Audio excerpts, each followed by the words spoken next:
নারীর জীবনের সাথে স্যাক্রিফাইস শব্দটা মিশে থাকে। নিম্ন মধ্যবিত্ত ঘরের বউরা স্যাক্রিফাইস করতে করতে সারাটা জীবন কাটিয়ে দেয়। খাওয়ার থেকে পড়া সকল ক্ষেত্রেই আমাদেরকে স্যাক্রিফাইস করতে হয়, সেটা হোক সন্তানের জন্য বা প্রিয় মানুষের জন্য। আসসালামু আলাইকুম, কেমন আছে সবাই? আশা করছি কাছে দূরে দেশ এবং দেশের বাহিরে যে যেখান থেকে আমাকে দেখছো বা দেখবে সবাই ভালো আছো। আলহামদুলিল্লাহ, আল্লাহর রহমতে আমরাও বেশ ভালো আছি। তাই তো নতুন আরেকটি ডেইলি ব্লগ নিয়ে তোমাদের মাঝে চলে আসলাম। আমি কেয়া। আশা করছি তোমাদের কাছে আমার আজকের কথাগুলো সাথে কাজগুলো ভালো লাগবে। আজকে কিন্তু আমি খুব ভোরবেলায় ঘুম থেকে উঠেছি। তো উঠে কি করেছি সেটা পরে বলছি। তো মেয়েকে স্কুলে পাঠিয়ে দিয়েছি। এখন হচ্ছে ওই যে গতকালকে দেখেছিলে যে আমি একটা মেশিনে হচ্ছে জামা সেলাই করছিলাম। তো এটা হচ্ছে আমার অর্ডারি কাজ। তো জামাটা কমপ্লিট হয়ে গেছে, নিচে সেলাইটা বাকি ছিল, তো ওইটাই আজকে দিয়ে একটু কমপ্লিট করে নিলাম। আর এখন হচ্ছে আমি সব সময় আমার কাস্টমারদেরকে যেভাবে করে জামাটা রেডি করে দেই, তো খুব সুন্দর করে আমি ভাঁজ করে নিই জামাটা। তো জামাটা ভাঁজ করতে করতেই দেখলাম যে আরিশ উঠে পড়ছে, তো চলে আসছে। তো যাই হোক, জামাটা ভাঁজ করা শেষ করি।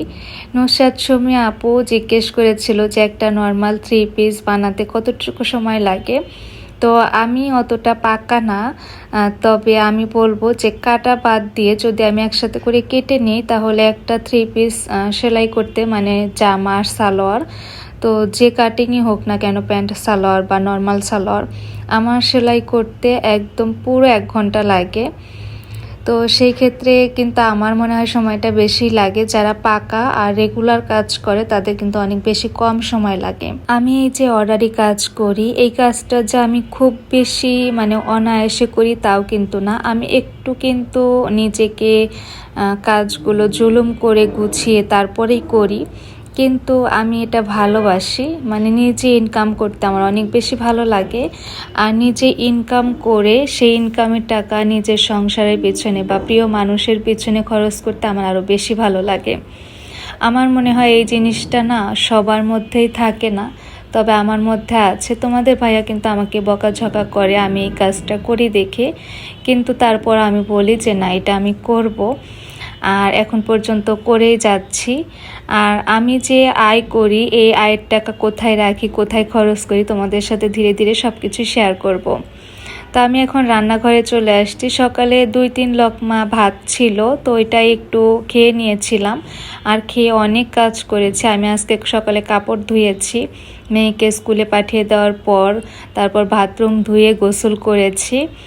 আর এখন হচ্ছে এই যে একদম ব্লগ স্টার্ট করলাম তোমাদের সাথে। আর আজকে সকালে কোনো নাস্তার ঝামেলা করি নাই, রেডি পরোটা ছিল, তো সেগুলোই দুইটা ভেজে নিয়েছি। তোমাদের ভাইয়াকেও পরোটা করে দিয়েছি, আর আমি নিজের জন্য 2টা ভেজে নিলাম। আর এখন হচ্ছে এই যে আমি মশলার বাটিটা আর কি গুছিয়ে নিব। আমার গুঁড়া মশলার যে বক্সটা সেটা কিন্তু ভিজিয়ে রেখেছি, ধুয়ে দিব। আর এই যে এগুলো আমি বসে বসে সকালবেলাতেই হচ্ছে কেটে নিছি গোসলের আগে। তো কিছু পেঁয়াজ আর রসুন ছিলে নিছি, অল্প কয়েকটা রসুন ছেলা ছিল, আর কিছু মরিচ কেটে নিয়েছি। তো এগুলো এখন বাটনার মধ্যে উঠিয়ে এগুলো ফ্রিজে রেখে দিব।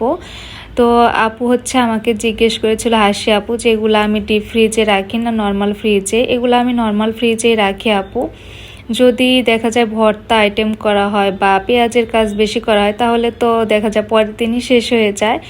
আর যদি নর্মালি এমনি শুধু তরকারি করে করে খাই তাহলে দেখা যায় এটা আমার 4 থেকে 5 দিন বা 6 দিন চলে যায়। তো নর্মাল ফ্রিজে রেখেই কিন্তু আমি খেতে পারি, কোনো সমস্যা হয় না। তারপর দেখো, পেঁয়াজ মরিচ কাটার আগে আমি কিছু আমড়াও কেটে নিয়েছিলাম, ওইগুলো বক্সে উঠে রেখে দিলাম, কারণ তোমাদের ভাইয়া আমড়া খেতে খুব পছন্দ করে। আর সে যেহেতু সন্ধ্যা টাইমে আসার, ওই টাইমটাতে এই কাজগুলো করতে একদমই ভালো লাগে না। এখন এই তো নাস্তাটা করে নিব। তোমাদের ভাইয়া কিন্তু খেয়ে দিয়ে রেডি হয়ে নিচ্ছে, আর আমি এখন পটুকে নিয়ে নাস্তা করব। ওকে কিন্তু আমি আগেই খাইয়ে দিয়েছি।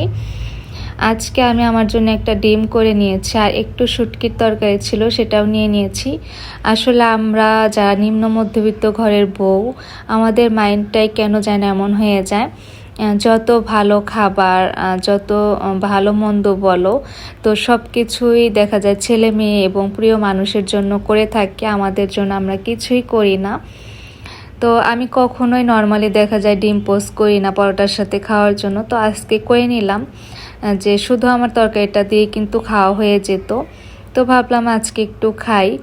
তা আমার পটুটা হচ্ছে এই দেখো প্লেট ম্যাটে, সেই প্লেট ম্যাটের উপরে ও খাবার রেখে খাচ্ছে, আমরা নিয়ে আসছে ও।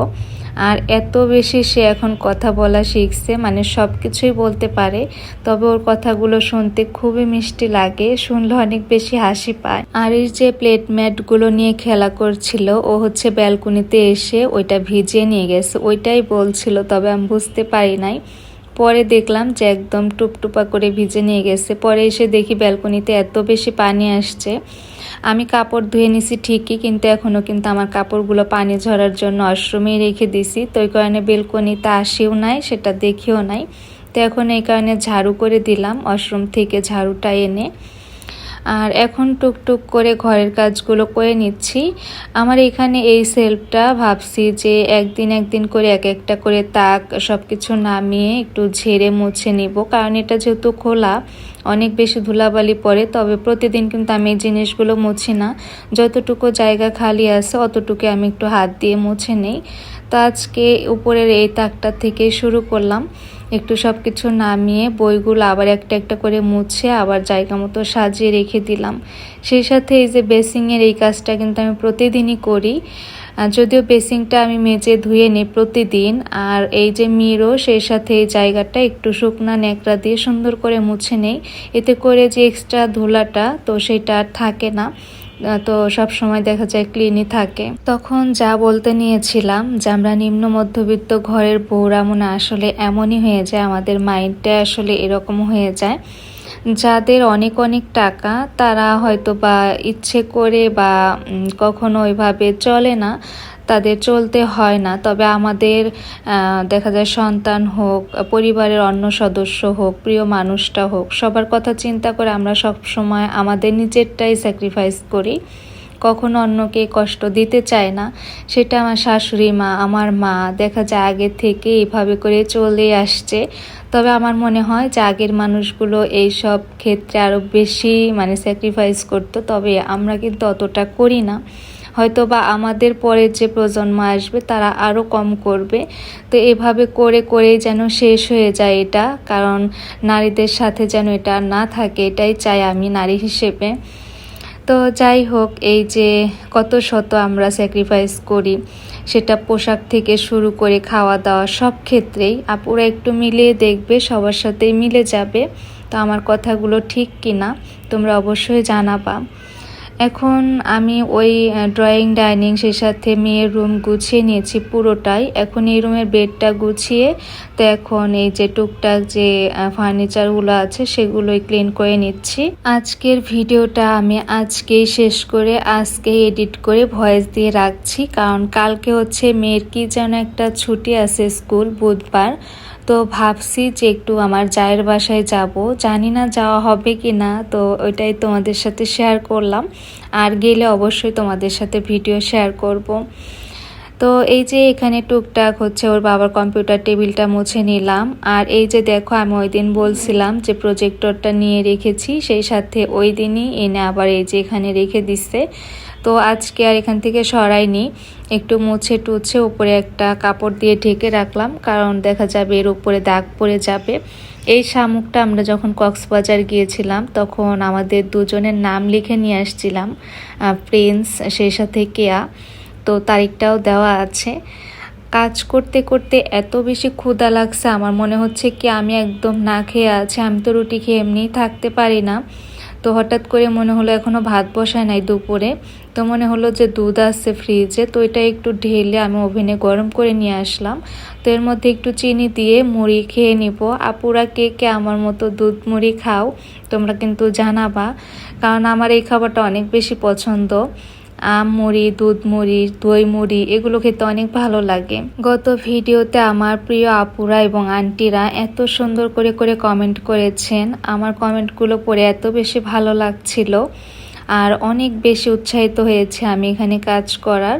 তো আপুদেরকে আন্টিদেরকে অনেক অনেক ধন্যবাদ জানাচ্ছি। তো এখন হচ্ছে আমি মুড়িটা খেয়ে এসেই ভাতটা বসিয়ে দিলাম, কারণ মেয়েকে আবার আনতে যাবো আর এসেই হচ্ছে ও ভাত খাবে। তো এই কারণে এখনই ভাতটা বসিয়ে দিলাম যাতে করে আমি হয়ে রেখে যেতে পারি। আর এই অংশটুকু হচ্ছে একদমই বিকেলে, মানে আমি সন্ধ্যায় যে রান্না করব সেই প্রিপারেশন নিচ্ছি। তবে আজকে অনেক কাজ করার প্ল্যান ছিল, তবে কোনো কিছুই করতে পারি নাই ছেলের জন্য, কারণ আরিশ আজকে অনেক বেশি দুষ্টুমি করছে আর সে অনেক লেটে ঘুমাইছে, মাত্র ঘুমাইলো সে। আর আমি হচ্ছে একদম ঘরের সব কিছু গুছানো হলেও ঘরটা মুছতে পারছিলাম না, মানে আমিও ঘর মোছা শুরু করছি তখন দেখে আসরের আজান হচ্ছে, মানে একদম 5টা বেজে গেছে।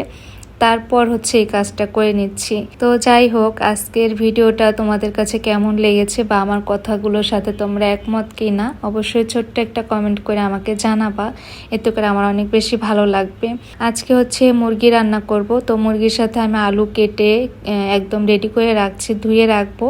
রান্না করার সময় আমার তো পেঁয়াজ মরিচ কাটা আছে, তো ঝটপট করে কিন্তু আমি রান্না করে ফেলতে পারবো। আর আজকে আরেকটা রিকোয়েস্ট থাকবে, যারা আমার একদম সাইলেন্ট ভিউয়ার, যারা শুধু আমার ভিডিওগুলো দেখো কিন্তু কখনোই আমাকে কমেন্ট করনি, তাদের অবশ্যই একটা করে কমেন্ট চাই আজকে আমি। আর অবশ্যই তারা লিখবা যে প্রথম কমেন্ট করেছি তবে অনেক দিন হলো ভিডিও দেখি, তাহলে কিন্তু আমি অনেক বেশি খুশি হব। তো সবাই ভালো থাকবে, আজকে বিদায় নিব, আমাদের জন্য সবাই দোয়া করবে, আবারও যেন নতুন কোনো ভিডিও নিয়ে তোমাদের মাঝে আসতে পারি। আসসালামু আলাইকুম সবাইকে, আল্লাহ হাফিজ।